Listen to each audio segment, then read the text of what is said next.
দেখুন ভিউয়ার্স, আমাদের প্রত্যেকেরই কিন্তু একটা জিনিস জানা খুবই দরকার, সেটা হচ্ছে যে আপনার উইন্ডোজটা অ্যাক্টিভেট হয়েছে কিনা বা অ্যাক্টিভ হয়েছে কিনা।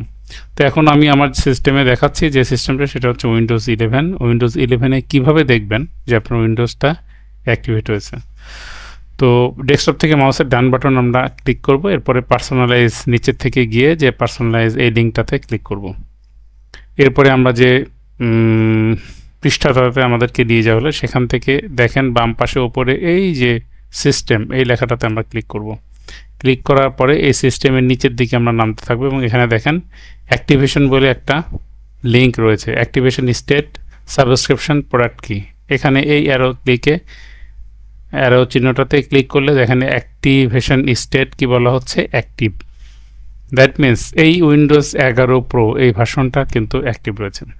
আশা করি এই টিপসটা আপনাদেরকে অনেক হেল্প করবে। দেখা হবে সামনের ভিডিওতে। আজকে এখানে শেষ। খোদা হাফেজ।